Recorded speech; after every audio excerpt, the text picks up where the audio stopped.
The Birthday Brunch. I showed up uninvited to Mom's birthday brunch. She snapped, "Don't touch the food. Your brother paid $3,900. My sister laughed. "Yeah, this isn't for people like you." I just smiled.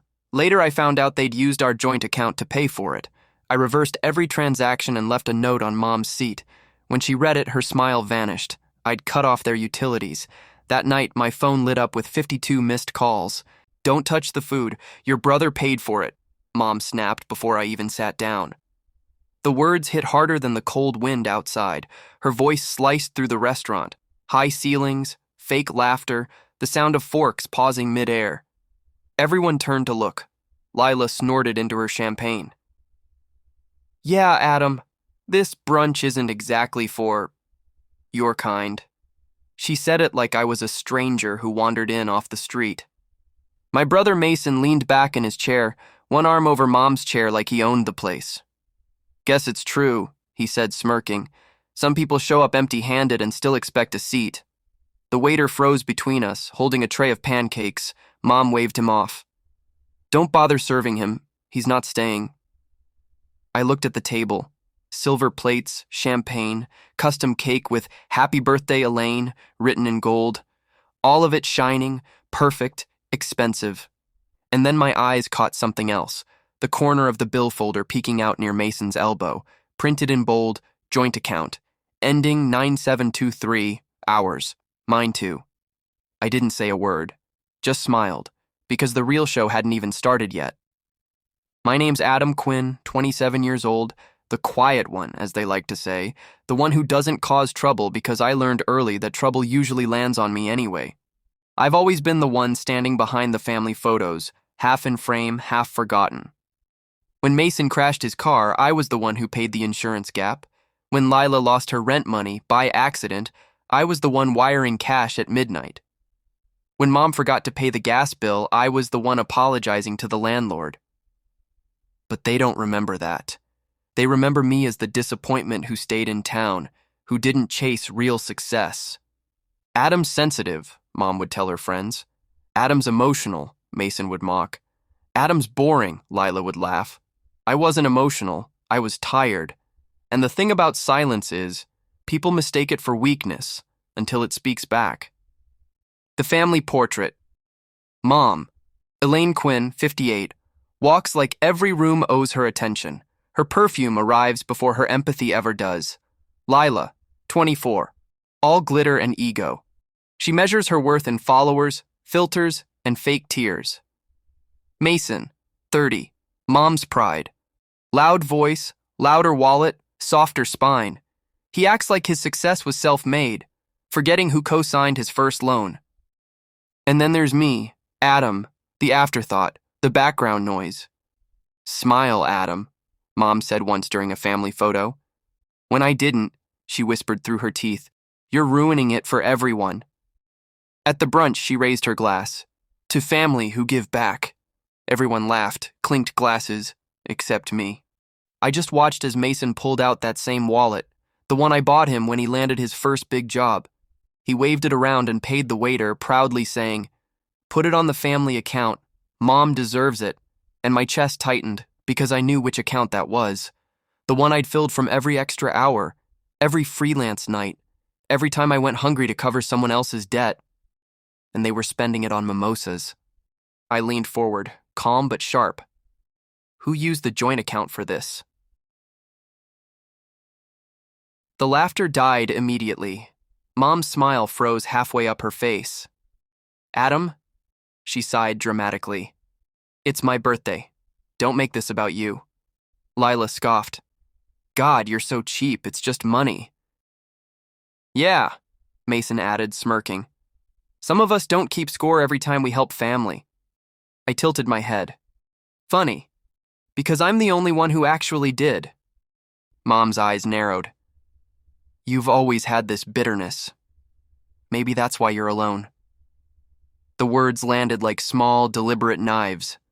People at nearby tables turned their heads.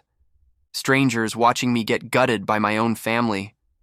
I said nothing, but I looked at Mason and said softly, "I'm not bitter. I'm just done being your safety net." His face twitched, but he laughed. What safety net? You don't even have one yourself. And that's when I smiled, because he had no idea how wrong he was. Don't act like you're some victim, Mason snapped. You've had every chance we did, you just never did anything with it. I leaned back. Right. Remind me again, who's been paying your business taxes for 2 years straight? He froze. Lila looked between us, uncomfortable. That was a gift, Adam. Stop being dramatic. Mom nodded. Exactly. You always twist things to make us look bad. I laughed, low, broken, the kind that sounds like you're running out of breath.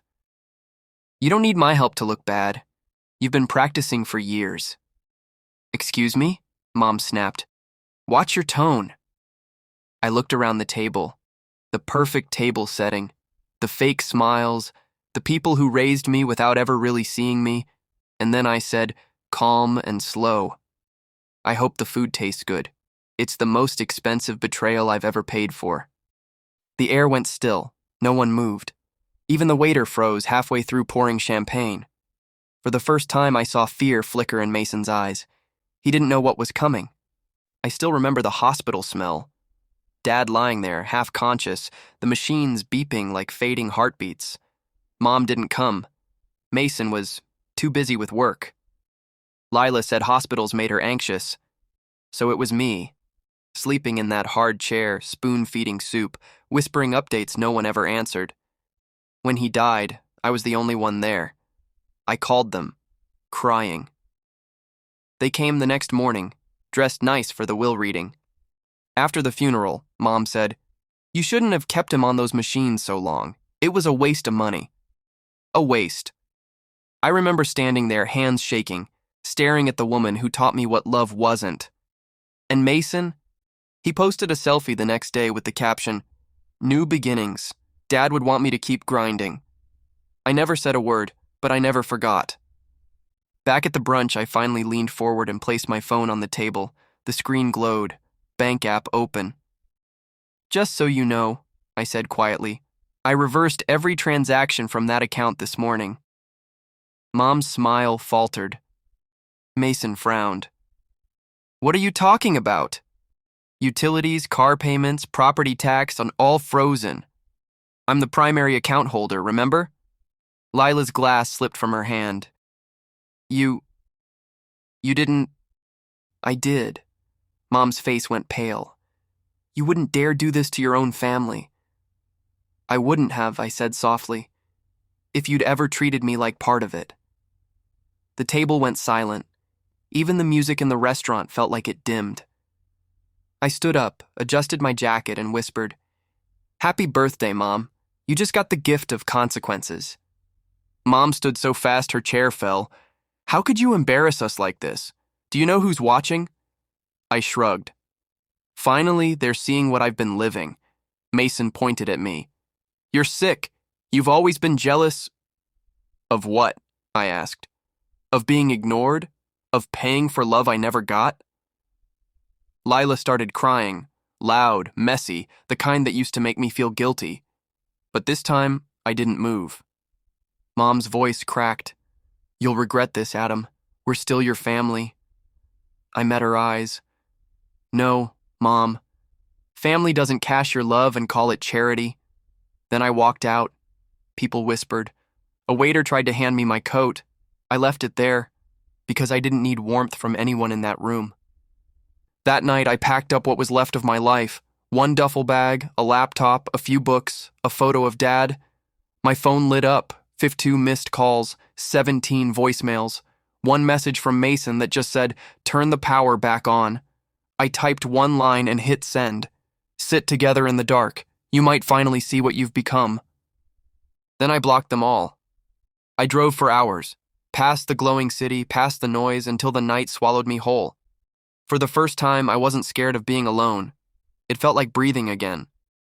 Weeks passed. No calls, no apologies. Just quiet. My new apartment's small, but every corner belongs to me. No shouting, no guilt, just silence. The good kind. Sometimes I catch myself staring out the window, thinking of them. Mom's control, Mason's arrogance, Lila's laughter, and the boy I used to be. desperate for their approval. He's gone now. In his place stands someone who finally understands that love without respect is just decoration. I still wish them well, but from miles away. And when I think of that brunch, I smile, because I didn't destroy my family. I just stopped financing my own pain. If you were in my place, would you forgive them or walk away forever? Tell me in the comments below. Your story matters here. If Adam's story hit close to home, tap like, subscribe, and share your thoughts. Because sometimes peace doesn't come from fixing others. It comes from finally choosing yourself.